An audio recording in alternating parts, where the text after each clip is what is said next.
What if I told you that beneath the bustling cities and tranquil countryside of modern China lies a hidden world of ancient secrets, astonishing discoveries so profound they rewrite history itself? For centuries, the whispers of these mysteries have lingered in shadowy tombs, encoded in long-forgotten texts, and etched into artifacts that defy explanation. Some were buried intentionally, guarded by dynasties that swore them to secrecy. Others were lost to time, only to resurface when least expected, leaving even the most brilliant scholars breathless with wonder. Today, we're pulling back the veil on 25 of these mind-bending revelations, each one a testament to the ingenuity, ambition, and sometimes sheer strangeness of ancient China's most guarded knowledge. Picture this, a 2,000-year-old potion that defies decay, a map so precise it rivals modern satellites, and a weapon of war so advanced its blueprint was considered too dangerous to share. These aren't fragments of myth, they're real, tangible pieces of history waiting to be uncovered. Think of the hands that crafted them, the minds that dreamed them up, and the emperors who feared their power. What drove these ancient innovators to push boundaries in ways we're only beginning to understand? And why were some of their greatest achievements hidden away, as if the world wasn't ready for them? The answers lie in the shadows of forgotten dynasties, and they're more extraordinary than you could imagine. This isn't just a journey through time.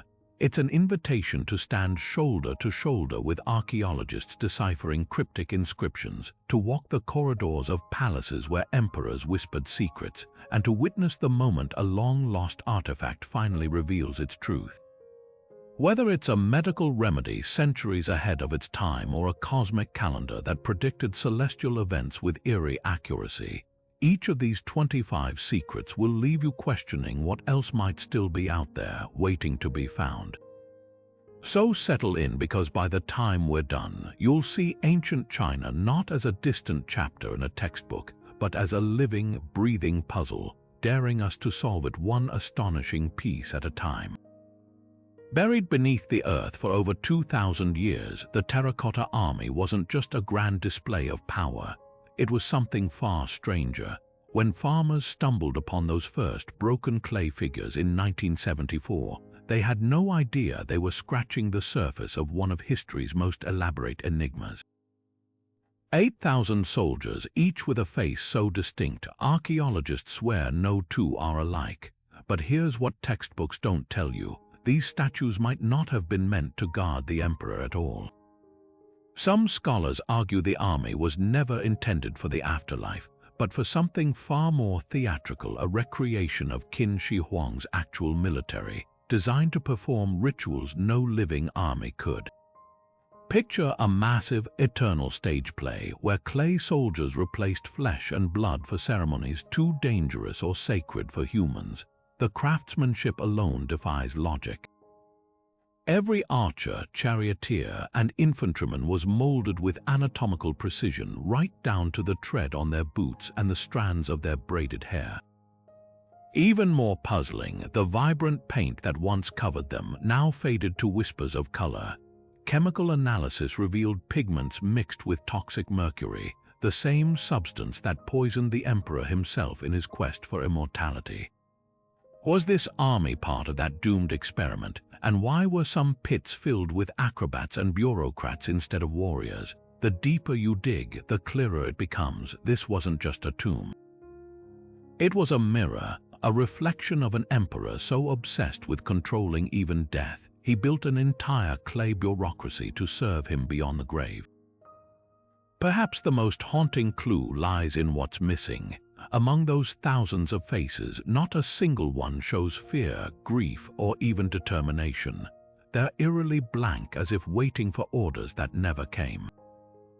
Modern scans reveal hollow chambers inside many statues, some containing fragments of scrolls too decayed to read. Were they meant to hold souls, or were they simply the ancient equivalent of backup hard drives, storing imperial secrets in plain sight? One thing's certain, every new discovery peels back another layer, leaving us with more questions than answers. because the Terracotta Army doesn't just guard an emperor's tomb. It guards the boundary between what we know and what ancient China dared to dream.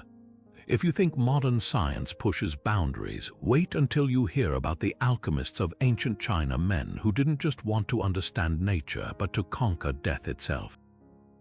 While Europe obsessed over turning lead into gold, Chinese alchemists pursued something far more audacious, the elixir of immortality. Their laboratories weren't just workshops, they were crossroads of philosophy, medicine, and what we'd now call chemistry, where the line between genius and madness blurred with every bubbling crucible. Take Zhang Heng, a 4th century scholar whose writings read like a mad scientist's manifesto. He mixed mercury, sulfur, and powdered jade into potions, convinced the right combination could grant eternal life. Tragically, his recipes often proved fatal, ironic considering his goal. But here's the twist: these deadly experiments accidentally laid the groundwork for modern science. Alchemists documented reactions between metals and acids, creating early formulas for gunpowder and discovering alloys stronger than bronze. They even pioneered distillation techniques still used in labs today. Their elixirs might have failed at cheating death, but they succeeded in something equally profound, unlocking secrets of matter itself. The court of Emperor Wu of Han became a hotbed for these experiments, with alchemists enjoying royal patronage until too many nobles died from drinking their concoctions. Imagine the scene: a ruler desperate for immortality, surrounded by advisors dropping dead after sipping celestial brews laced with arsenic. Yet the most startling legacy isn't in their failures, but in their accidental triumphs. Alchemical texts like the Waden and Needen didn't just describe potions, they mapped the human body's energy flows centuries before modern medicine understood circulation. Their mercury experiments, though lethal, later informed treatments for syphilis. Even their spiritual rituals, like meditating with cinnabar, mirrored practices now studied for mental health benefits. Perhaps these alchemists knew their real discovery wasn't eternal life, but the truth that science and spirituality could intertwine. After all, isn't that the ultimate immortality, to reshape the future even from the grave? The Forbidden City wasn't just a palace, it was a cosmic blueprint designed to trap the very forces of heaven and earth within its walls. Every brick, every courtyard, every golden roof tile was placed with precision, not just for beauty, but to fulfill an ancient mandate.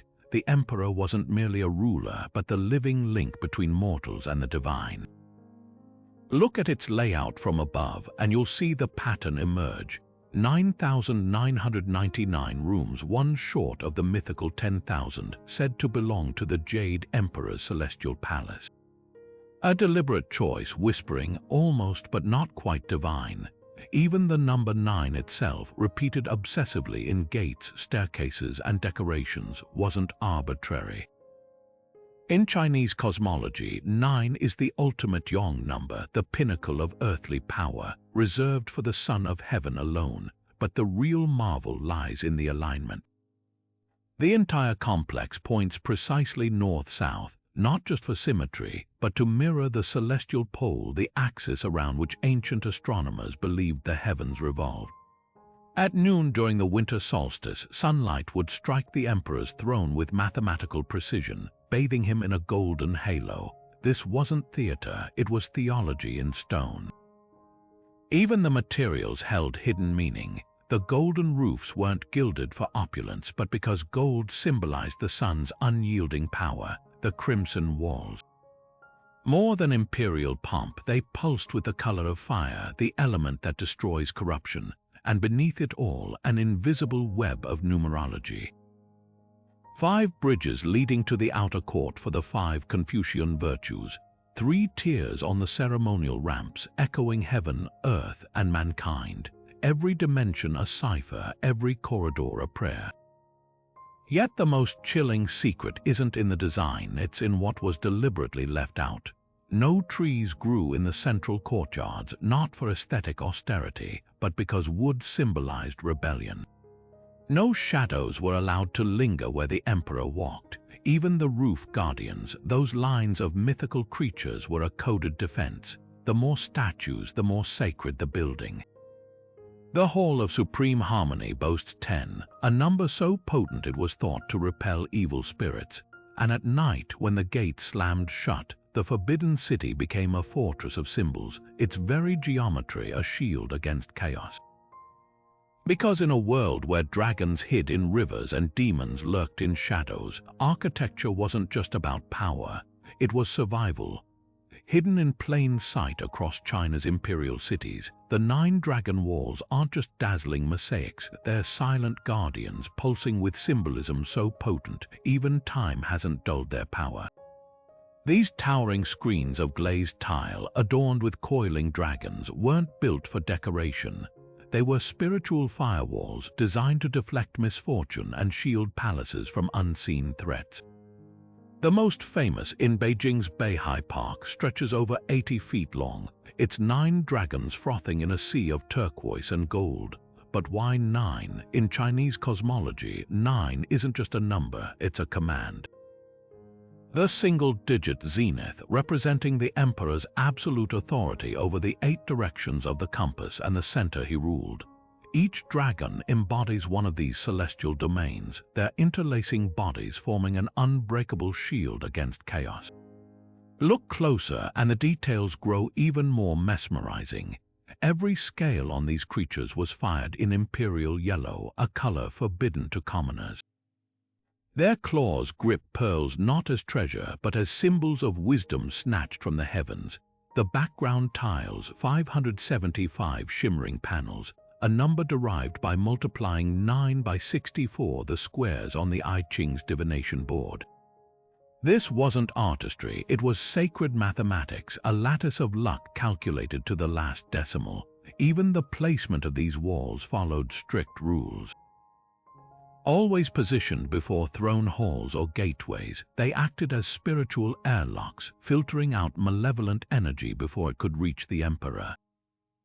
But the true genius lies in what these dragons hide. Unlike Western gargoyles which confront evil directly, the 9 dragon walls work through misdirection. The twisting bodies create optical illusions from certain angles. The dragons seem to move, their eyes tracking visitors like living sentinels. Scholars suggest this was intentional, a psychological deterrent against ill intentions.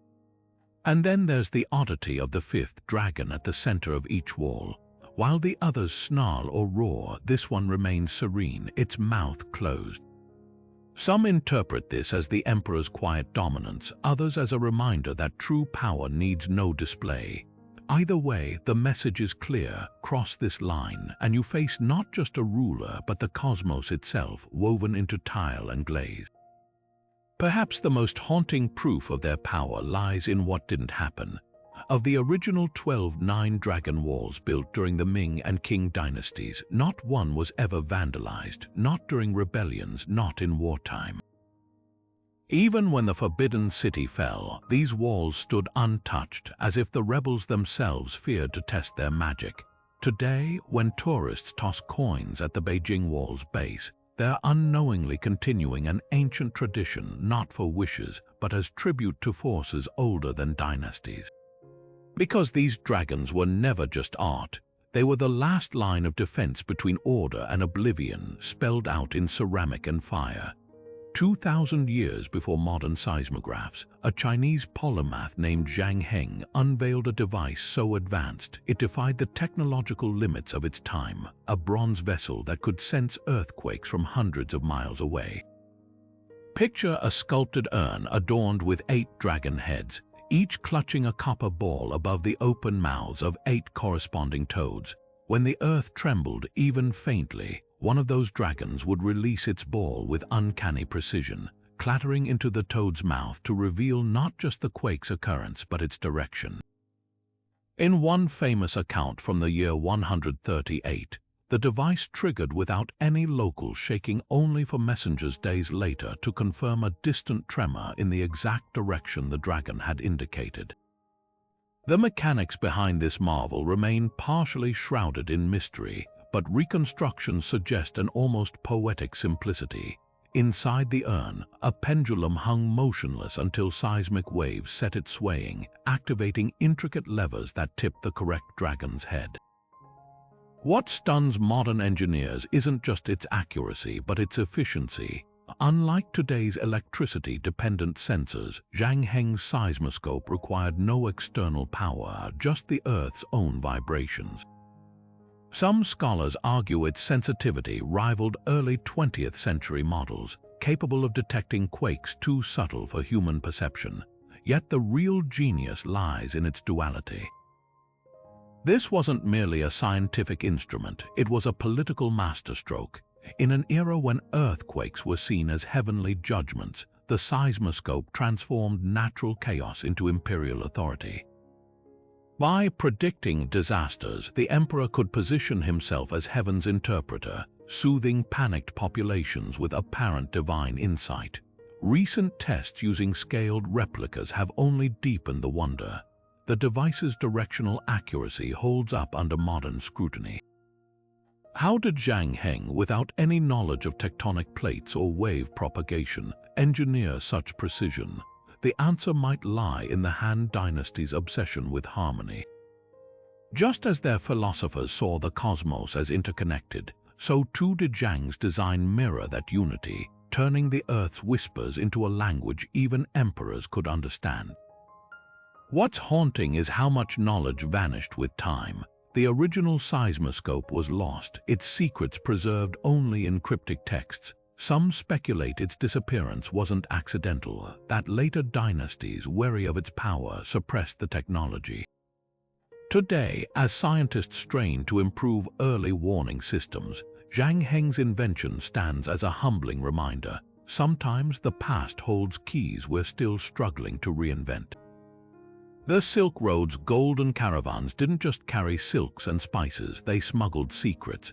Behind the bustling trade fairs and camel bells lay a shadow network of espionage so sophisticated, it would make modern intelligence agencies nod in respect. Take those exquisite damask silks, their floral patterns shimmering under desert sun. Some weren't just decorative, they were living maps. Merchants could unfurl a bolt of fabric to reveal hidden routes stitched in code, tiny deviations in the weave marking safe passages through bandit country or locations of secret oases. Even more cunning were the butterfly silks, textiles whose dye recipes changed imperceptibly from batch to batch. To the untrained eye, they were luxury goods. To a Ming dynasty spymaster, they were encrypted reports, each hue shift indicating troop movements or rebel activity in distant provinces. But the real stroke of genius lay in the caravans themselves. Archaeologists have uncovered wagons with false-bottomed compartments, some barely large enough to hide a scroll, others big enough to stash a man. The most prized messenger wasn't a soldier or scribe, but the humble camel driver. These men and women memorized oral ciphers, folk songs, or poetry where every third word carried strategic meaning. A lament about lost love might detail the strength of a Mongol raiding party, while a bawdy drinking song could encode the layout of a Persian fortress. Their greatest weapon, anonymity, who would suspect the dusty trader haggling over porcelain prices, was actually counting garrison soldiers at Kashgar's gates. The Tang dynasty took it further, turning entire merchant guilds into intelligence fronts. Under Emperor Taizong, certain trading posts became tea houses of listening, where agents posed as serving staff to collect gossip from drunk diplomats. One recently deciphered scroll from Dunhuang reveals how silk merchants used abacus beads to send signals, adjusting their counting frames to display numbers corresponding to prearranged military alerts. And then there were the jade carvings. Some flawed pieces dismissed as inferior goods actually contained hollow cores stuffed with rice paper messages, their worth measured not in carats but in secrets. What's chilling is how these techniques mirror modern spycraft. The silk codes anticipate steganography, hiding data in plain sight, just like digital watermarks today. The oral ciphers functioned similarly to contemporary one-time pads, virtually unbreakable without the key. Even the merchant networks operated like decentralized intelligence cells, compartmentalized to prevent collapse if one agent was caught. Perhaps the most haunting discovery comes from a caravan grave in the Taklamakan Desert. There, beside a skeleton clutching a bundle of saffron, researchers found a hollowed-out ram's horn containing a 2,000-year-old warning. The price of peacocks has fallen in cotton. Translation: the city's defenses had weakened. It's a reminder that history's greatest trade route wasn't just about what changed hands, but what stayed hidden. When archaeologists first breached the sealed entrance of Cao Cao's tomb in 2008, they weren't just stepping into a burial chamber, they were walking into a labyrinth of psychological warfare. The infamous warlord, whose cunning tactics inspired centuries of military strategy, had designed his final resting place as a masterpiece of misdirection. False corridors branched off in dizzying patterns, their walls lined with hollow niches meant to suggest earlier looting. But the real genius lay in the traps themselves, not the spike-filled pits of Hollywood legend, but something far subtler. Layers of compacted earth concealed narrow shafts that would collapse under a robber's weight, funneling them into dead-end chambers stocked with tantalizing but worthless replicas. Even the tomb's layout played tricks, its axis deliberately misaligned with traditional feng shui principles to confuse grave robbers searching for the true burial vault. The excavation team quickly realized they weren't just fighting ancient engineering, they were deciphering Cao Cao's mind. One chamber contained an ornate stone coffin, its surface carved with the warlord's personal insignia. Yet when scanned, the coffin held nothing but a single rusted dagger and a tablet cursing any who disturbed it. The real sarcophagus lay 15 feet below, hidden beneath a false floor and 4 tons of magnetized gravel designed to throw off metal detectors. Nearby, inscriptions warned of flood tunnels ready to drown intruders, a bluff as no such mechanisms existed. But the psychological toll was real. As one archaeologist noted, you'd spend hours anticipating a trap that wasn't there, only to miss the real danger. That danger, air pockets laced with centuries-old quicklime dust designed to ignite if a torchbearer entered. Confirmation of the tomb's authenticity came from an unexpected source, its very deceptions. Meticulous analysis revealed the decoy artifacts were all from Cao Cao's era, but of inferior quality compared to items in the true burial chamber. The warlord's seal on the fake coffin contained a microscopic error in one character, a deliberate mistake known only to his inner circle. Most telling was the absence of his legendary sword. Historical records insisted it was buried with him, yet it was nowhere to be found until someone noticed an inconspicuous wall carving depicting a sheathed weapon. Infrared scans confirmed the sword lay behind that exact wall, sealed in a lead-lined niche to evade detection. What unsettles researchers most isn't the tomb's complexity, but its enduring effectiveness. Even after 1,800 years, 70% of the traps remained functional when discovered. The decoys had worked too well. Earlier looters had indeed been fooled, leaving the real treasures untouched. In death as in life, Cao Cao proved one step ahead, his greatest trick making sure everyone underestimated his cunning, right up to the moment they found themselves trapped, not by spikes or snakes, but by their own assumptions. The tomb stands as a monument to a singular truth. Sometimes the deadliest traps aren't those that kill the body, but those that outwit the mind. Deep in the misty hills of Hangzhou, where ancient bridges arch over tranquil canals, whispers linger of a love so forbidden, it blurred the lines between human and divine, the legend of the white snake. At first glance, it's a deceptively simple tale. Bai Suzhen, a gentle white snake spirit who gained human form after centuries of meditation, falls for a mortal apothecary named Zhu Ziyan. But beneath this fairy tale surface pulses a story rich with philosophical tension, one that reveals ancient China's complex relationship with the supernatural. Bai isn't some malevolent demon, she's a being of profound wisdom and compassion, healing the sick with her knowledge of herbal lore, her crime, daring to love outside the rigid hierarchies of heaven. The story's most fascinating twist lies in its villains. Fahai, the Buddhist monk who ruthlessly pursues the couple, isn't some stereotypical evil sorcerer. He's the embodiment of orthodox morality, convinced he's saving Zhu Zion's soul by separating him from his supernatural wife. Their battle isn't just personal, it's a clash between two ancient worldviews. Traditional Confucianism saw spirits as chaotic forces to be subdued, while folk traditions often celebrated them as protectors. Bai's eventual imprisonment beneath Leifeng Pagoda wasn't just a plot device, it mirrored real historical tensions between state-sponsored religion and the vibrant, unruly spirituality of the people. What makes this legend endure isn't just its drama, but its startling modernity. Bai Suzhen defies every expectation. She's both powerful and nurturing, challenging gender norms that painted women as either fragile flowers or dangerous temptresses. The tale even hints at scientific curiosity.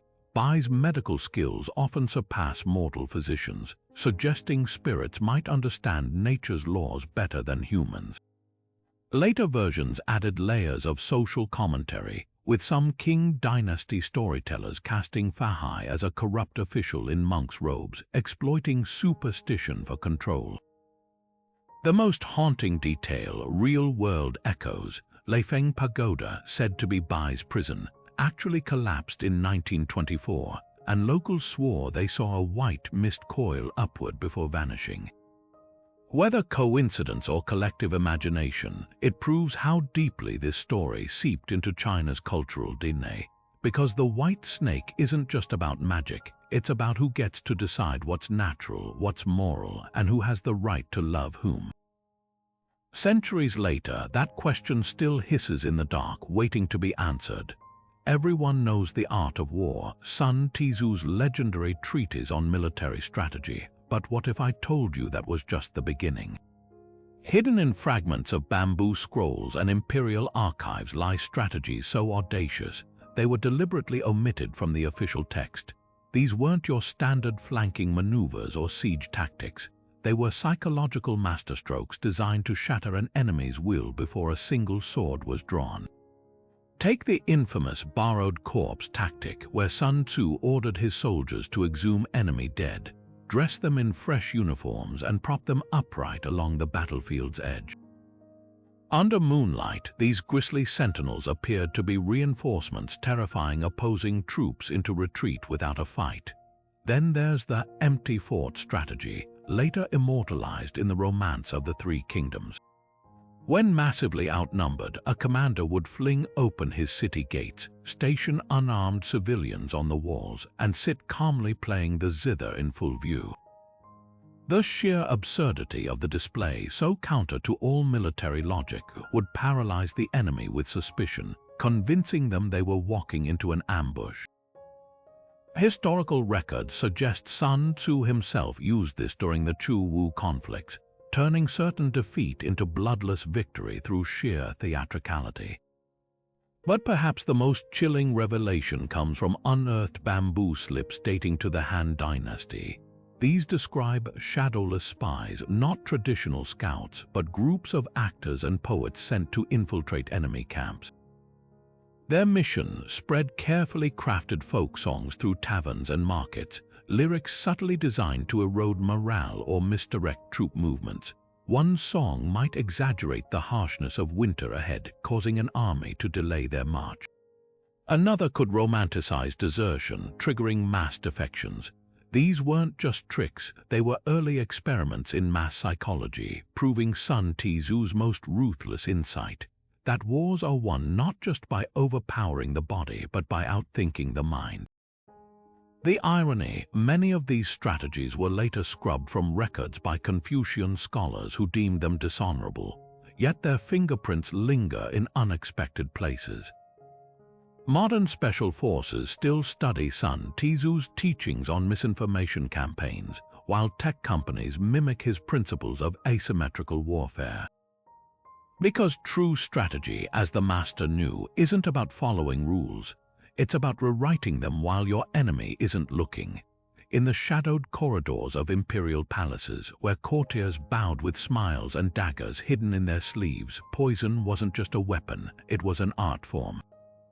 Ancient Chinese alchemists and physicians mastered the creation of toxins so subtle they could mimic natural ailments or strike with terrifying precision. One of the most feared was goo poison, a concoction rumored to be made by sealing venomous creatures like snakes, scorpions, and centipedes into a jar until they devoured one another.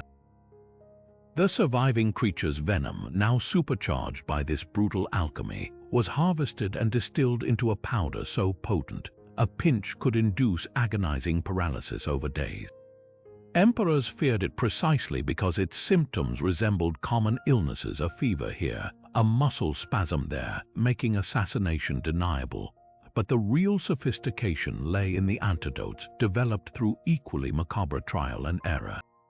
The famous physician Hua Chuo reportedly saved a nobleman poisoned with arsenic by feeding him a paste of crushed mung beans and licorice root, a formula modern science later confirmed can bind to heavy metals.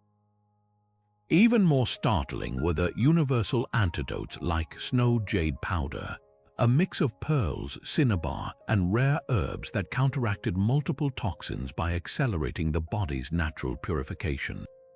Some remedies bordered on prophetic. Texts from the Tang dynasty describe using charcoal to absorb intestinal poisons, centuries before activated charcoal became standard emergency treatment. Warfare took these dark arts to chilling new levels. During the Three Kingdoms period, besieging armies would catapult rotting animal carcasses splashed with mercury compounds into enemy wells, creating biohazards that decimated populations without a single sword thrust. Defenders retaliated by boiling toxic plants like aconite and painting arrowheads with the resin, a single graze causing hallucinations and heart failure. The most infamous battlefield toxin, seven-step laughter, derived from the aconitum flower, induced paralytic asphyxia while victims' faces twisted into grotesque smiles. What unsettles modern researchers isn't just the poison's lethality, but their psychological precision. Many recipes included ingredients like belladonna or datura, which didn't just kill, they eroded trust. Victims might accuse innocent allies of betrayal in their delirium, turning communities against each other. The antidote manuals reveal equally cunning counterplays, instructing physicians to monitor not just physical symptoms, but shifts in behavior that hinted at specific toxins. In this light, poison became more than chemistry, it was theater, where every convulsion and every cure played to an audience of potential conspirators. Perhaps the most haunting legacy lies in how these ancient formulas blur the line between medicine and murder. Many lethal ingredients like strychnine or arsenic were also prescribed in microdoses to treat everything from arthritis to parasites. The same hands that mixed healing teas could craft a regicide's cup depending on the measure. This duality endures today, where modern chemotherapy drugs derive from the same plant toxins once used to eliminate rivals. The lesson whispered across centuries isn't just about toxicity, but power, the understanding that every substance, like every person, holds the potential for creation or destruction, depending on who holds the scales. Beneath a vast earthen mound in central China lies one of archaeology's last great unopened chambers, the heart of the first Qin emperor's mausoleum. While the Terracotta Army guards its perimeter, the emperor's actual burial vault remains sealed, not just by time, but by deliberate design. Ancient texts describe rivers of liquid mercury coursing through the tomb's recesses, mimicking the Yellow and Yangtze rivers in shimmering, toxic homage. Modern scans confirm staggering levels of mercury vapor in the soil above the chamber, suggesting those accounts weren't mere legend. But what makes scientists hesitate isn't just the poison, it's the lingering whispers of mechanical crossbows set to shoot at those who enter, as historian Sima Qian warned. These weren't crude traps, but automated systems designed to trigger when tripped. their bronze mechanisms preserved by 2 millennia of hermetic sealing. Recent ground-penetrating radar has peeled back layers of the mystery without risking a single shovel. The scans reveal an underground palace complex stretching over 26 square miles, its ceiling inlaid with pearls as stars and its floor molded into a relief map of the empire. One chamber pulses with metallic anomalies, possibly the emperor's famed bronze chariots, untouched since their burial. Another shows strange geometric patterns that could be an early seismological device designed to alert the emperor in the afterlife of disturbances above. The most haunting discovery, a central chamber with walls denser than the surrounding structure, hinting at a nested coffin, perhaps multiple layers of protection around Qin Shi Huang himself. The dilemma facing archaeologists isn't just technical but ethical. Opening the tomb could expose irreplaceable artifacts to ruin. Silk banners might crumble to dust upon contact with air, lacquerware disintegrate without precise humidity control. Yet the greatest risk may lie in what we don't know.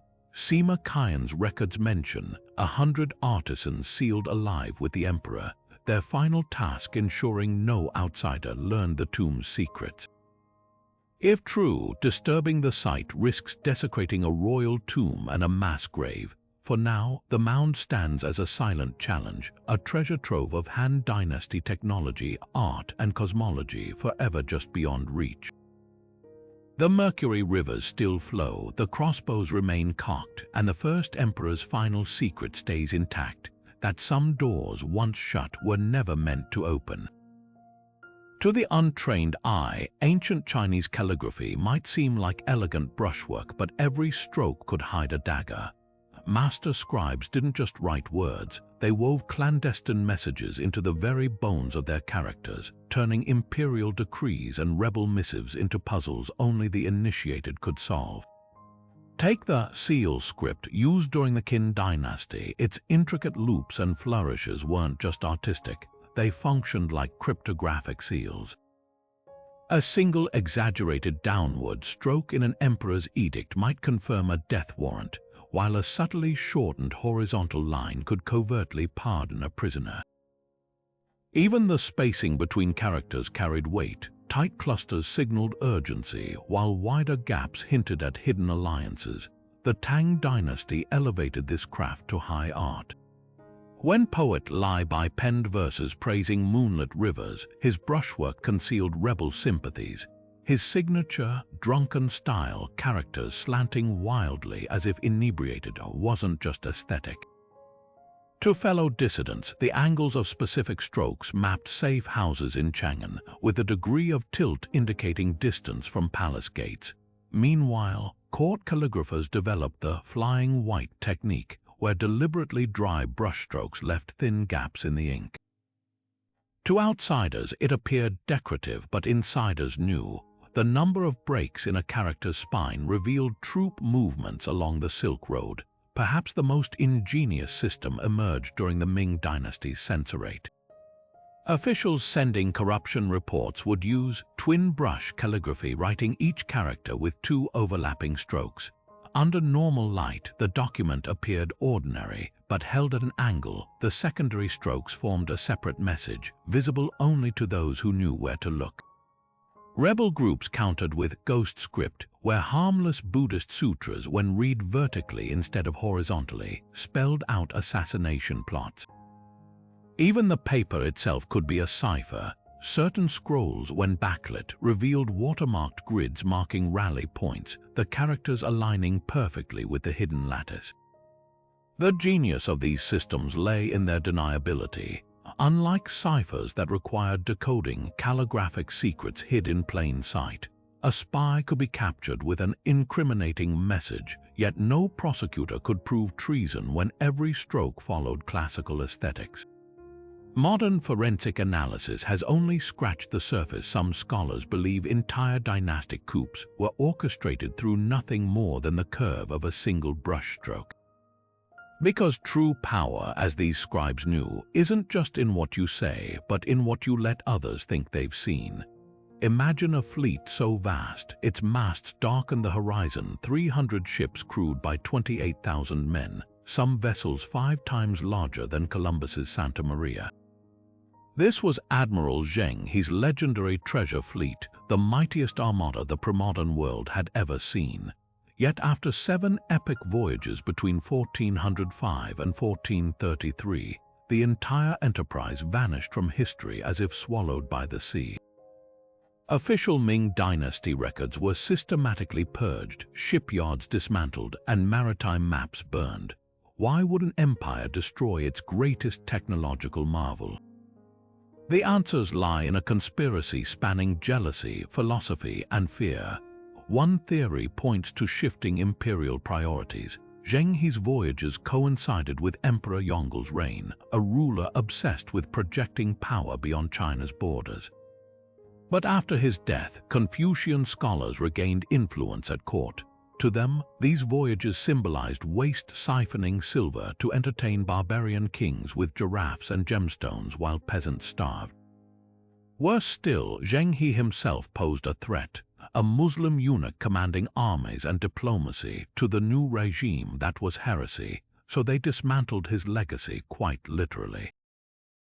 Shipwrights were ordered to forget how to build the colossal treasure ships, their blueprints tossed into courtyard bonfires, yet whispers persist that not all the fleet met this fate. In 1867, a storm off the coast of Sri Lanka unearthed a colossal stone pillar inscribed in Chinese, Tamil, and Persian, one of Zhang He's navigational markers. Nearby, fishermen still speak of black reefs that move with the tide, the petrified hulls of wrecked treasure ships. Marine archaeologists have identified 5 potential wreck sites along ancient trade routes, their hulls stuffed with Ming porcelain and gold coins.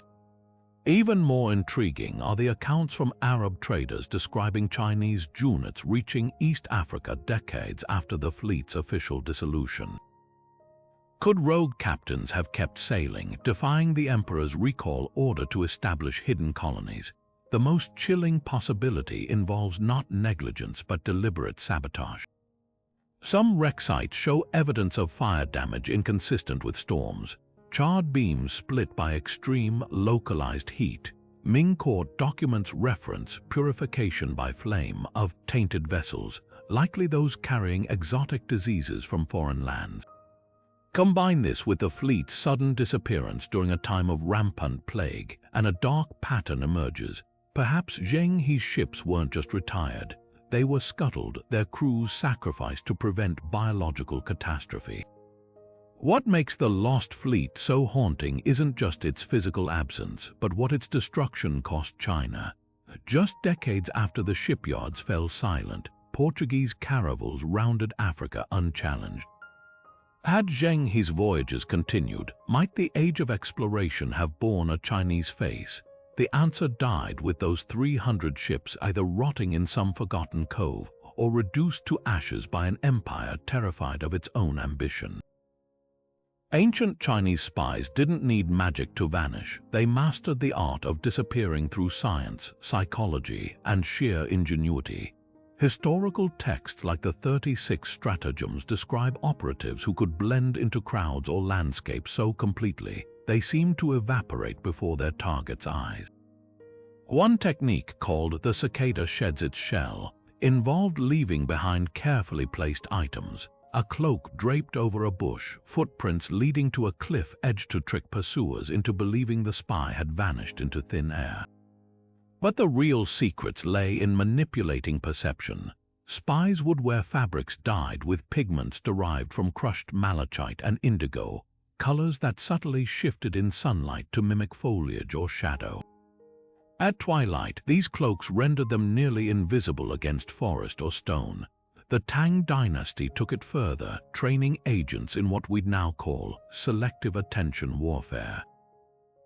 By moving slowly against the natural flow of crowds walking against market traffic or standing still in bustling streets, they exploited the brain's tendency to overlook anomalies.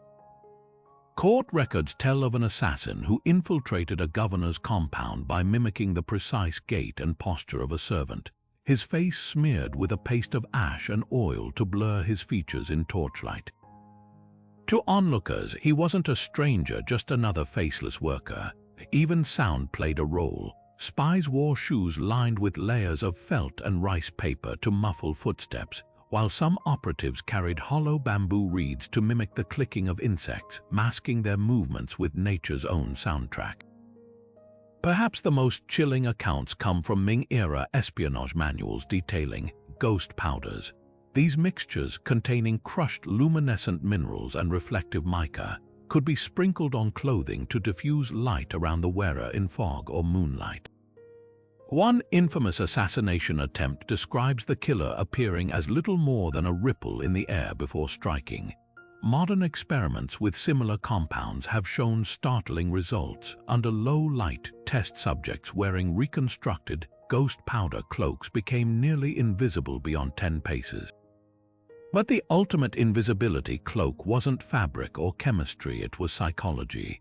Master spies like those of the Shadow Bureau specialized in social erasure, adopting behaviors so unremarkable they became background noise. They'd mimic regional dialects flawlessly, time their movements to coincide with distracting events like temple bells or street fights, and even manipulate body language to appear non-threatening. One operative reportedly stood inches from an enemy general for hours, holding a tea tray because servants, like furniture, were beneath notice. The legacy of these techniques echoes today. Military camouflage still draws from ancient Chinese principles of disruptive patterning, while modern surveillance tactics employ similar attention hijacking strategies. Yet something lingers in those old scrolls, a whisper reminding us that true invisibility isn't about vanishing, but about convincing the world you were never there at all. Buried within the fragile bamboo pages of the Huangdi Nijing lies a medical philosophy so advanced it predates Western medicine by millennia. Known as the Yellow Emperor's Inner Canon, this 2,000-year-old text doesn't just list treatment, it unveils an entire cosmology of health where the human body mirrors the rhythms of the universe. At its core is the radical idea that illness stems from imbalance, not invasion. While Hippocrates was still centuries away from his humus theory, Chinese physicians were already mapping meridians, invisible energy highways where qi flows like rivers through the landscape of the body. The text's precision still stuns modern researchers. Take acupuncture. The Nijing describes 365 points along the meridians, corresponding not just to ailments but to seasons, stars, and even emotional states. Recent fMRI studies confirm something extraordinary. Stimulating the liver 3 point, said to calm anger, actually lights up the brain's prefrontal cortex, the region governing emotional regulation. Even more striking are the dietary prescriptions. A passage warning against excess night eating now aligns with circadian rhythm science, while its recommendation of bitter melon for wasting thirst, likely diabetes, contains compounds modern labs use to regulate blood sugar. But the Nijing's true genius lies in its preventative focus. Long before holistic wellness became a buzzword, it taught daily routines tuned to nature's cycles, morning stretches to match the rising sun, evening meditation to sync with dusk. Its famous dictum, "Treat disease before it arises," wasn't metaphor. Physicians monitored subtle shifts in pulse, complexion, and sleep to intervene at the earliest whisper of imbalance. Some protocols read like futuristic biohacking, breathwork to cool internal fires, or specific walking techniques to strengthen bone density. Perhaps the most haunting validation comes from the text's warnings. A chapter on spiritual pollution describes symptoms we'd now call stress-induced inflammation, headaches, fatigue, and heat rising to the cheeks. The cure? Not herbs, but orderly surroundings and calm speech. Modern studies on cluttered environments and cortisol spikes suggest the ancients understood psychosomatic connections we're only now quantifying. Even the Nijing's apparent mistakes reveal deeper wisdom. Its assertion that the heart, not the brain, governs thought seems primitive, until you learn the heart contains 40,000 neurons and communicates directly with the amygdala, essentially functioning as a secondary emotional processor. Today, as researchers comb through the text for clues to autoimmune disorders and chronic pain, its legacy endures in unlikely places, that morning glass of warm lemon water. A simplified version of the Nijing's liver cleansing protocol, the rise of mindfulness meditation, echoes of its mental rooting exercises, and in clinics worldwide, acupuncturists still trace their needles' paths to maps drawn by physicians who worked without microscopes, yet somehow charted the body's hidden tides. The Huangdi Nijing wasn't just a medical manual, it was a testament to the most revolutionary idea of all, that true healing begins not with fighting the body but listening to it. In the dusty apothecary shops of late 19th century China, customers could purchase a truly mythical cure, all crushed dragon bones, guaranteed to heal everything from dysentery to broken hearts. What these unsuspecting buyers didn't realize, they were swallowing history itself. These so-called dragon bones were actually ancient oracle bones from the Shang dynasty, etched with some of humanity's earliest writing. Villagers digging near the Yellow River had stumbled upon caches of these engraved tortoise shells and ox scapulae, mistaking them for the remains of legendary beasts. But the real twist, this accidental preservation through pharmacology, became one of archaeology's greatest ironies, a medical scam that saved a lost language from oblivion. The process was deceptively simple. Pharmacists would scrub the bones clean of their inscriptions before grinding them into powder, rendering the characters invisible. Ironically, it was the poorest quality bones, those too cracked or fragile to sell whole, that survived intact, their inscriptions spared because they couldn't be pulverized. Everything changed in 1899 when scholar Wang Yang, suffering from malaria, received a batch of unscrubbed bones from a pharmacy. As he examined the peculiar markings, his fever was forgotten. He recognized these weren't random scratches but deliberate writing. One bone bore a character identical to an ancient form of rain, confirming his suspicion. These were Shang dynasty divination records dating back over 3,000 years. Decoding these bones revealed a civilization far more advanced than historians had imagined. The Shang didn't just leave behind random notes, they created meticulous records of celestial events, royal births, and military campaigns. One bone asked whether the next day would bring good weather for hunting. Another sought divine approval for a tooth extraction, proving dentistry existed centuries earlier than previously believed. The real breakthrough came when scholars matched the names on the bones to later historical records, confirming semi-mythical Shang kings had actually ruled. Suddenly, a dynasty once considered legend had dates, genealogies, and even personality quirks, like King Wu Ding's habit of consulting the bones before deciding what to eat for breakfast.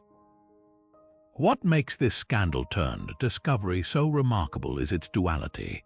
The same greed that drove pharmacists to erase countless inscriptions also ensured the bones circulated widely, bringing them to scholars' attention. Modern radiocarbon dating of surviving bones shows many came from royal archives, suggesting they were deliberately buried during the Shang's collapse only to resurface as folk medicine millennia later.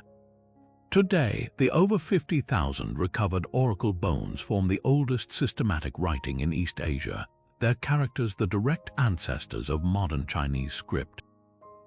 So the next time you see a Chinese character, remember, it might owe its survival to a 19th century con artist who thought history was better swallowed than studied. The Great Wall stretches over 13,000 miles, a serpent of stone winding across mountains and deserts, but for all its grandeur, it was never the impenetrable barrier legends suggest. Behind the awe-inspiring facade lay a web of vulnerabilities, exploited time and again by invaders who knew where to look. Take the wall's northern sections in Inner Mongolia, where nomadic tribes routinely slipped through crumbling, sparsely manned watchtowers. Unlike the meticulously maintained stretches near Beijing, These remote areas relied on conscripted farmers as sentries, men more concerned with surviving bitter winters than spotting raiders. Corruption festered like rot in wood. Records from the Ming dynasty detail guards accepting bribes to look the other way as Mongol horsemen streamed through unguarded passes under cover of fog. One of history's most humiliating breaches came in 1550, when Altan Khan's cavalry simply rode around the wall entirely. Instead of assaulting fortified gates, they exploited a fatal design flaw. The wall ended at the Yellow River, assuming its waters would deter attack. But that winter, the river froze solid, transforming into a highway for 20,000 warriors who sacked Beijing's suburbs before the emperor even knew they'd crossed. Later, during the Qing conquest, traitorous General Wu Sangui opened the Shanhai Pass, allowing Manchu forces to bypass the wall completely. The very sentries sworn to defend it became its undoing. Yet the greatest weakness wasn't stone or soldiers, it was psychology. Invaders like Genghis Khan mastered the art of deception, launching fake attacks at heavily guarded sections to draw defenders away from the real assault points. Some raiders used domesticated wolves to locate unmanned gaps, the animals instinctively finding the weakest spots in the wall's sonic defenses, areas where alarm horns couldn't carry over ridges. Others bribed merchants to embed leather strips in mortar during repairs, creating deliberately weak sections that crumbled under siege ladders. Modern archaeology confirms these failures. Laser scans reveal entire buried segments where the wall was built hollow, filled with rubble by corrupt contractors skimming funds. In Gansu province, researchers found a 2-mile gap disguised as a natural rock formation, actually a cleverly camouflaged invasion route used for centuries. The bitter truth, the wall succeeded best as a symbol, not a shield. Its real power lay not in stopping armies, but in slowing them just enough for smoke signals to rally defenders miles away. Because the ultimate fortress wasn't made of brick and earth, it was the myth of invincibility, carefully maintained until the moment enemies realized they could simply walk through the cracks. On certain moonless nights along the old Silk Road, travelers whisper of an army that still marches not of flesh and blood, but of clanking bronze and spectral fire. These are the ghost soldiers of the Tang dynasty, said to rise from the earth where their general, the infamous Li Jing, led them to a massacre in the year 654.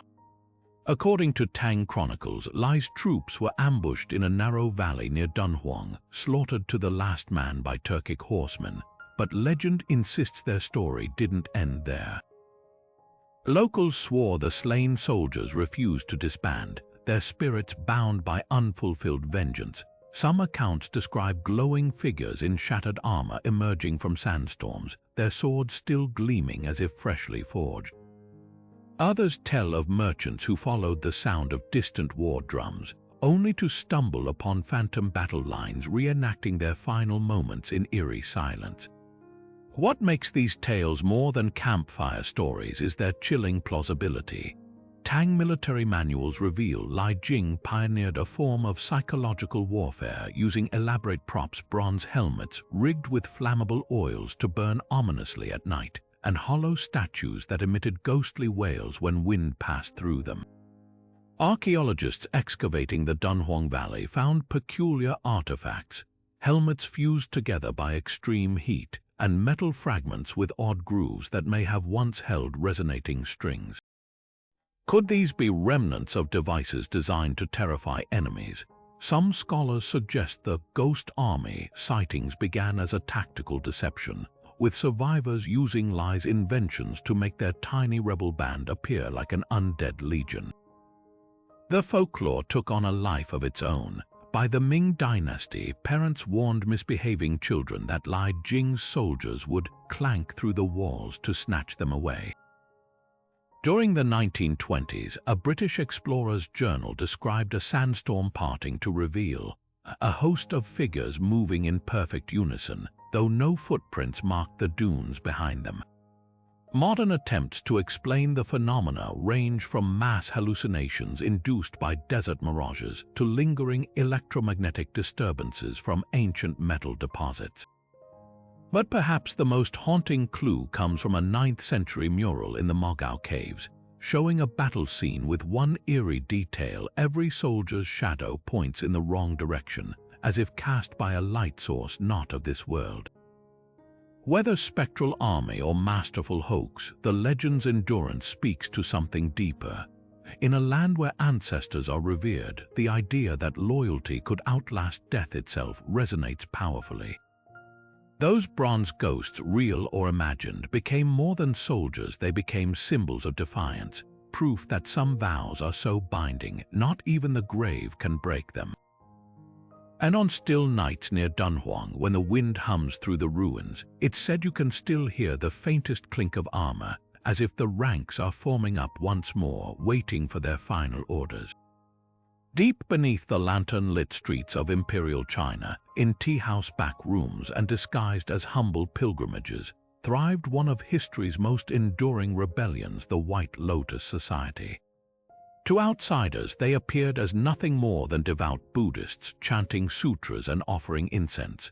But behind closed doors, these men and women were masterminds of dissent, weaving a web of resistance that outsmarted emperors for nearly 1,000 years.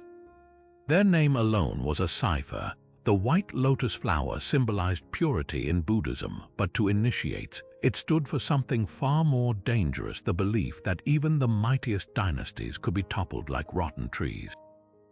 The society's survival hinged on rituals so ordinary they became invisible. New members were recruited through tea tests, a casual invitation to share a pot where the host would subtly position the cups in a precise formation. Only those who rearranged them correctly proved their awareness and were led deeper into the fold. Initiation ceremonies masqueraded as funeral rites, with coded eulogies praising departed ancestors who were actually living rebel leaders in hiding. Their sacred texts doubled as military manuals. Passages about lotus roots reaching deep outlined underground supply routes, while petals opening at dawn signaled attack dates. Even their prayer beads held secrets. Certain beads could be unscrewed to reveal miniature maps etched on silk. What made the White Lotus so formidable wasn't just their secrecy, but their adaptability. When the Ming dynasty cracked down on Buddhist sects, they were branded as a folk medicine collective, using acupuncture charts to hide troop movements. During the Qing era, they infiltrated the postal service, altering the knots on official courier pouches to pass messages right under imperial noses. Their most brilliant ploy, embedding codes in popular opera tunes. Street musicians would play slightly off-key versions of certain melodies, their mistakes conveying meeting times or warning of raids. The society's greatest triumph came in the late 18th century, when a White Lotus splinter group sparked a rebellion so vast it nearly bankrupted the Qing treasury. They exploited a loophole in imperial law. Local magistrates were required to report Buddhist gatherings of 50 or more, so they held 49-person meetings in adjacent farms, using children to relay messages between them. By the time authorities realized what was happening, 30,000 armed followers had mobilized under the banner, "The Maitreya Returns," a reference to the future Buddha who would usher in a new age. Yet their most chilling legacy lies in what they left behind. Modern linguists studying rural dialects in Shandong province discovered phrases that match White Lotus code words still in use today, proof that some traditions never died, only faded into the fabric of everyday life. The society's ultimate lesson wasn't just about rebellion but patience, that the slow, steady growth of an idea could, like the lotus itself, one day shatter even the hardest stone. While modern atomic clocks measure time in billionths of a second, ancient Chinese scholars tracked the heavens with water-powered marvels so precise they could predict eclipses centuries in advance. At the heart of this temporal revolution stood the clepsydra, elaborate water clocks that didn't just mark hours but orchestrated entire empires.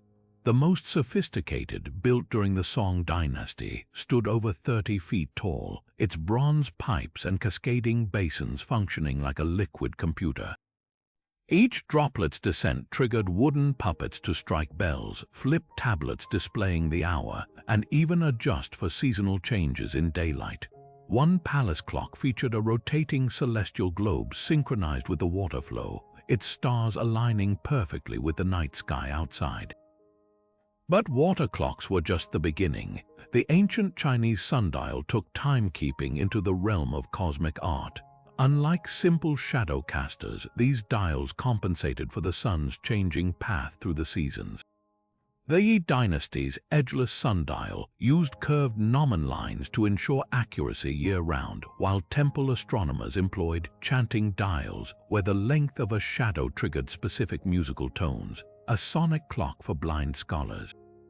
The real breakthrough came with the armillary sphere, a nested ring device that mapped the celestial equator, ecliptic, and horizon simultaneously. By aligning these rings with observed stars, astronomers could calculate not just the time, but the exact date of solstices and equinoxes for imperial rituals. These devices didn't merely measure time, they weaponized it. Emperors used water clocks to demonstrate divine mandate, staging ceremonies where celestial events predicted by astronomers unfolded on schedule. Miss a solar eclipse forecast by the Imperial Observatory, and a ruler's legitimacy could crumble overnight. The clepsydra's flow dictated everything from market openings to the changing of palace guards, its rhythmic drips echoing through daily life like a heartbeat. One Tang dynasty law even mandated that legal cases couldn't extend beyond the water in an allotted clock. Literally running out of time meant automatic dismissal. The most haunting legacy of these timekeepers lies in their silent rebellion against entropy. While sundials eroded and water clocks froze, their principles endured.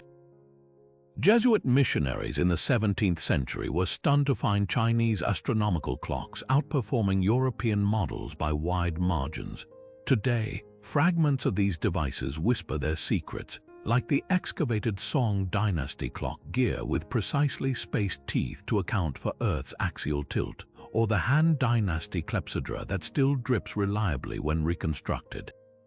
They remind us that time itself was once seen not as an enemy, but as a river to be harnessed, its currents charted with bronze and ingenuity. Behind the gilded walls of the Forbidden City, where every brushstroke of history was meticulously controlled, Emperor Qianlong's most passionate secret was nearly scrubbed from existence. Official Qing dynasty records paint him as a ruler of impeccable virtue, yet buried in palace inventories and censored poetry lies evidence of an affair so scandalous it threatened the empire's very foundations.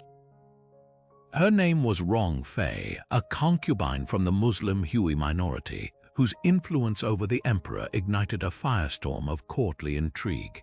While imperial scribes reduced her to a footnote, whispers persisted of a love that defied protocol, religion, and even the emperor's own laws.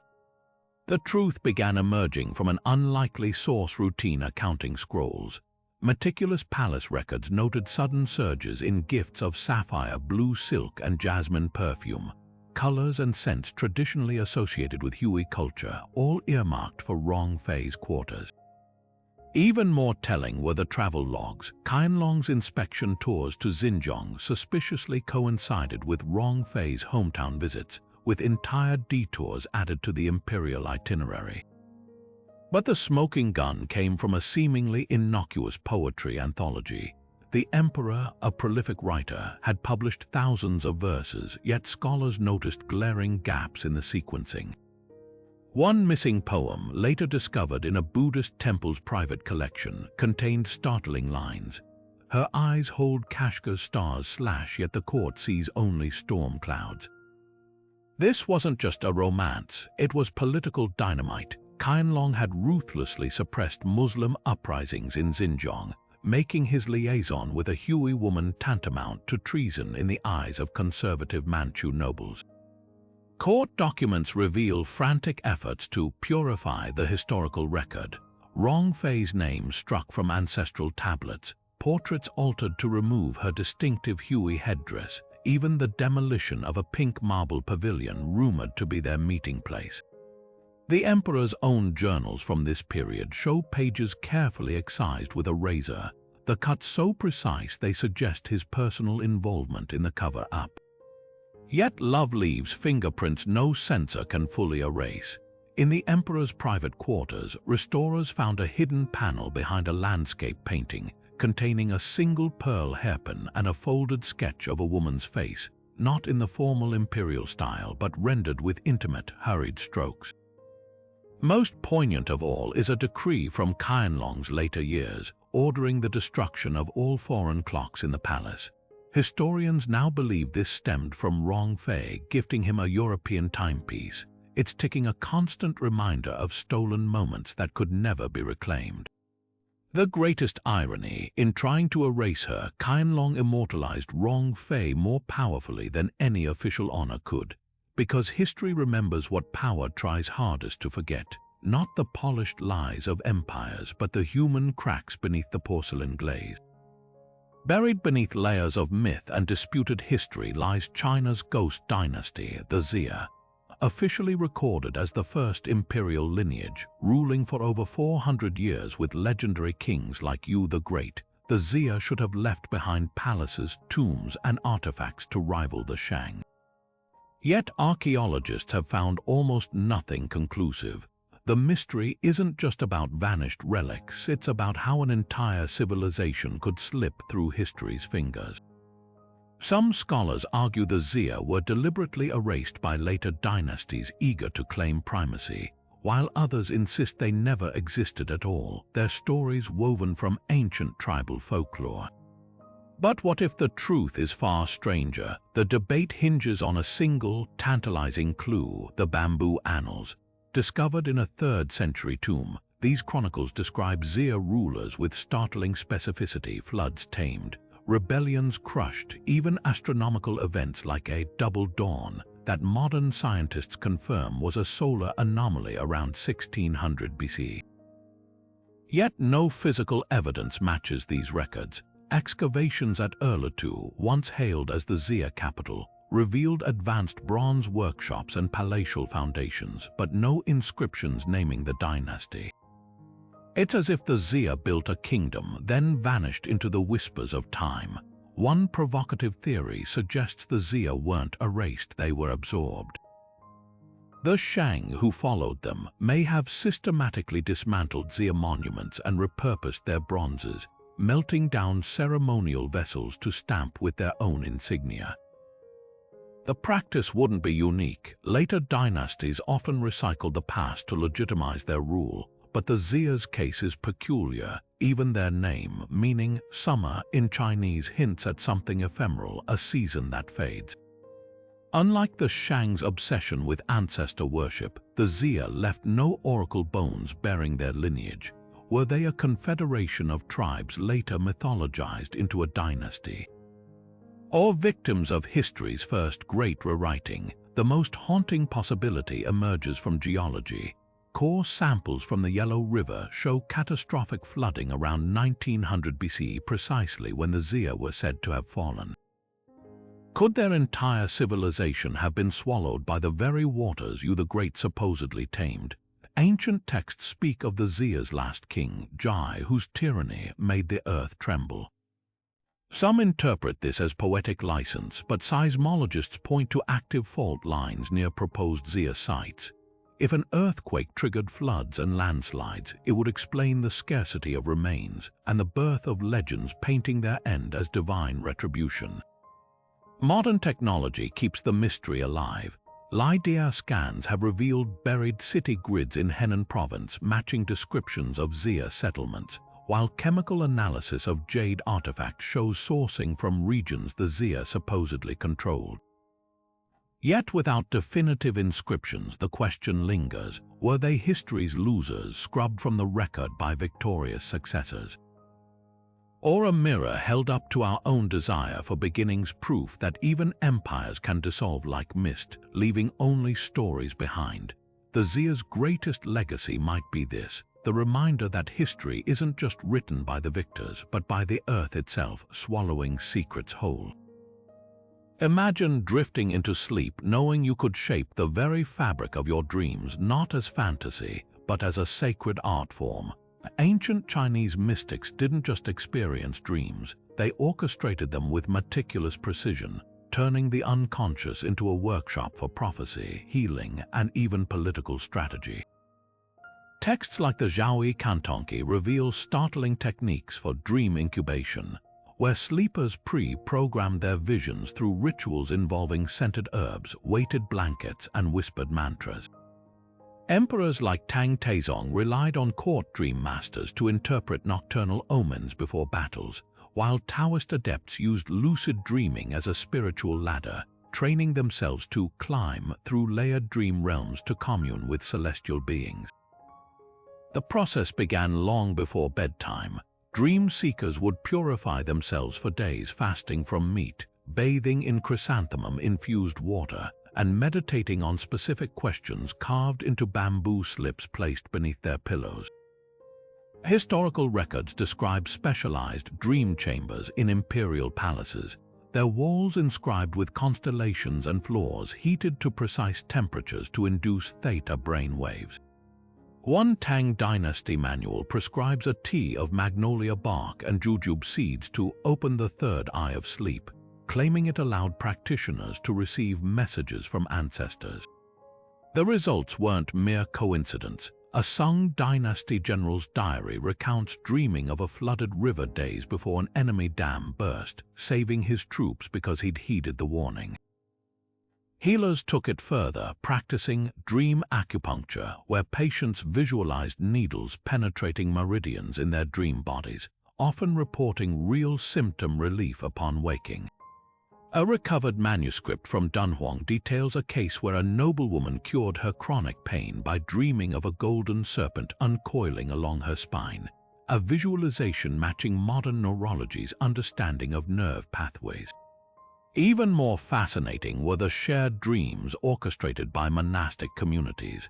By synchronizing their sleep schedules and chanting specific tones before bed, groups reported entering the same dreamscapes to collectively solve philosophical dilemmas or diagnose illnesses through symbolic visions. But the darkest applications unfolded in shadowed court corridors. Spies trained in dream infiltration would plant suggestive images in targets' minds through daytime conversations laced with coded metaphors, then monitor their sleep talk for intelligence leaks. One notorious Ming Dynasty plot involved slipping a hallucinogenic mushroom powder into a rival's incense burner, causing nightmares that led him to accidentally confess treason during a feverish sleepwalking episode. The line between mysticism and manipulation blurred entirely when emperors began commissioning dream stealers, individuals with a rare ability to absorb others' nightmares, taking on their terrors to protect the ruler's mental clarity. What makes these practices so haunting isn't their strangeness, but their eerie resonance with modern science. Contemporary studies confirm that certain herbal blends used in dream rituals contain compounds like apigenin and galantamine, which enhance lucid dreaming frequency. The weighted blankets mirror today's deep pressure therapy for insomnia, while the concept of dream incubation aligns with cognitive behavioral techniques for PTSD. Perhaps those ancient dream masters knew something we're still relearning, that the boundary between waking and sleeping isn't a wall but a doorway. And sometimes the most profound truths don't come from looking outward, but from diving deep into the darkness behind our own closed eyes. When the Ming Dynasty crumbled in 1644, it wasn't just an empire that fell, it was a treasure vault vanishing overnight.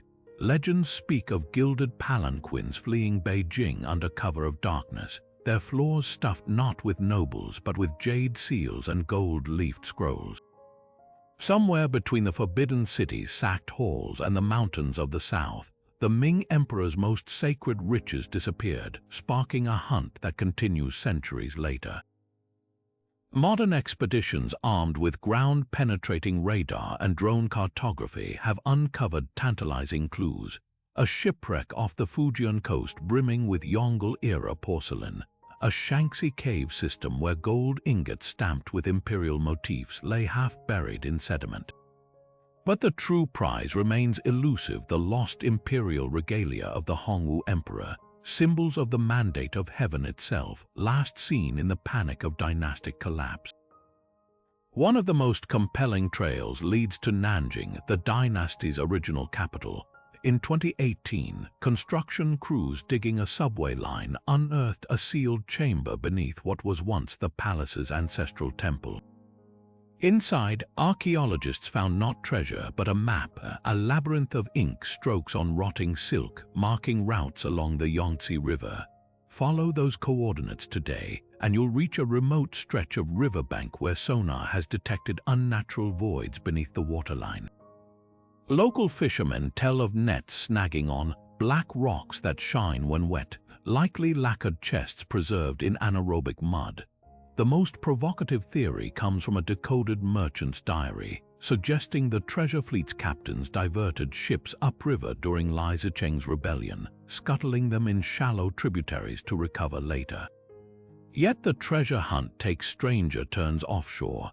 Divers exploring the wreck of the Longxing, a Ming merchant vessel, recovered a peculiar bronze compass in 2021.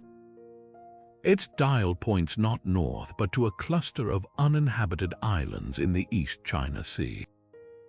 Could this be why so many treasure ships sank mysteriously in that area, not from storms, but because they were deliberately lured onto reefs to hide their cargo? The compass's interior contains traces of magnetite dust arranged in constellation patterns matching a specific night in 1643, mere months before the dynasty's fall.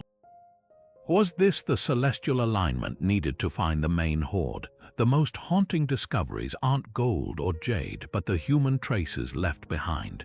A skeleton found in a Guizhou cave, its bones arranged in a seated position, clutched a scroll listing the inventory of the imperial treasury's third vault.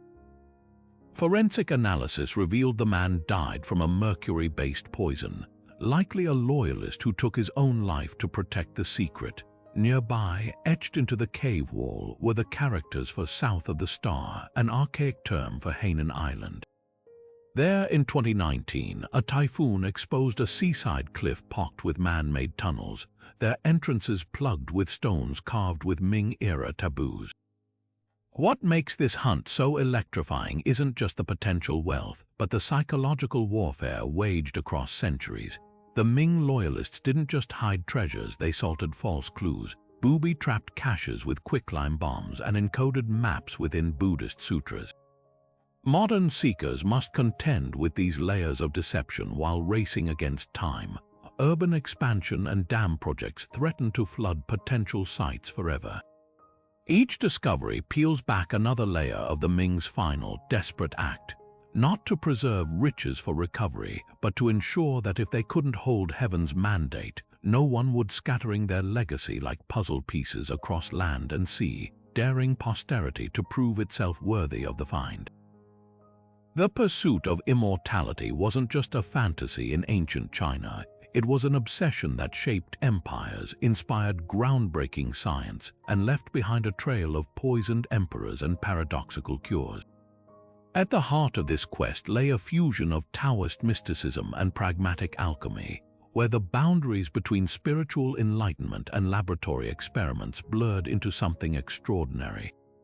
Taoist sages spoke of the Zion, immortal beings who ascended to the heavens on cranes or shimmering clouds, but their teachings also included shockingly practical manuals.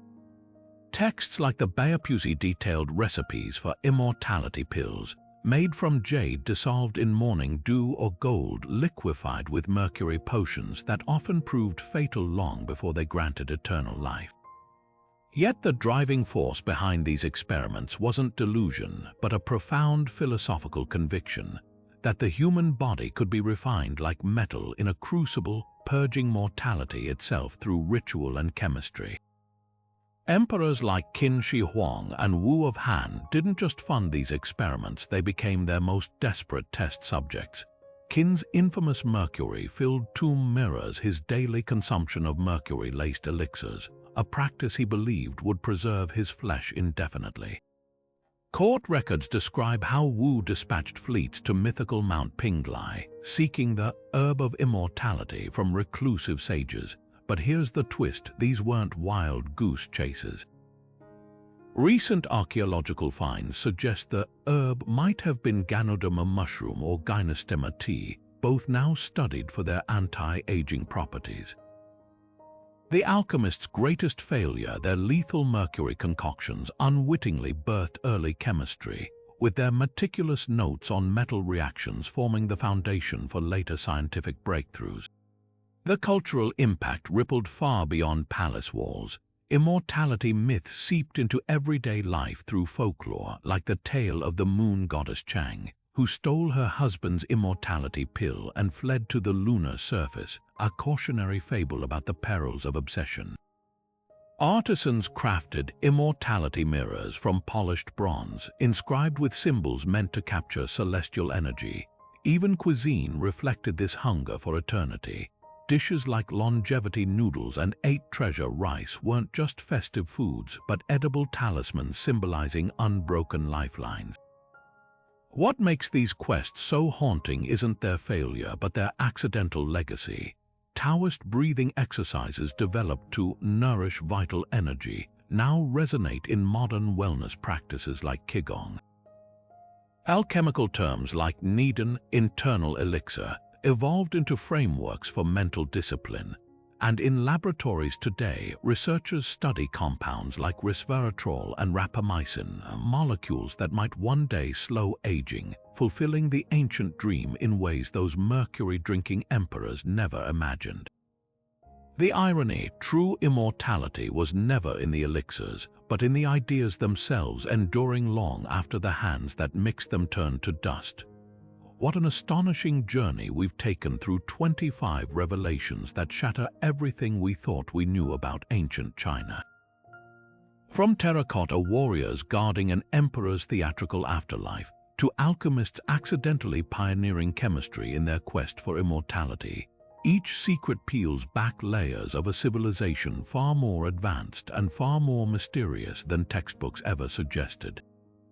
Think about the sheer audacity of Zhang Heng's earthquake detector, predicting tremors with bronze dragons 2 millennia before modern seismology, or the psychological warfare woven into calligraphy strokes where a single brush flick could topple dynasties. These aren't just historical footnotes, they're proof that ancient China's genius wasn't just about invention, but about seeing the world in ways we're still struggling to comprehend. Consider how these discoveries reframe our understanding. The Great Wall wasn't an impenetrable barrier, but a psychological chessboard where perception mattered more than stone. The Forbidden City's architecture wasn't just grandeur, it was a celestial map binding heaven and earth through sacred geometry. Even something as mundane as a cup of tea could be a spy's cipher or a dreamer's portal to prophecy. This is history that breathes, that surprises, that refuses to sit quietly in the past. It forces us to ask, how many other secrets lie buried in scrolls we haven't deciphered, or in tombs we dare not open? Now, we'd love to hear which secret left you utterly spellbound. Was it the lethal elegance of ancient poisons, or the whispers of ghost soldiers still marching in the desert wind? Perhaps you're still reeling from the Ming Dynasty's vanished treasures, or the heartbreaking love story scrubbed from imperial records. Drop your favorites in the comments, we read every single one. And if you're hungry for more mysteries that twist history on its head, don't forget to subscribe, because this is just the beginning. The past has only started whispering its secrets, and we'll be here to listen and to share every mind-bending revelation with you. So until next time, keep questioning, keep wondering, and never stop uncovering the stories hidden in plain sight.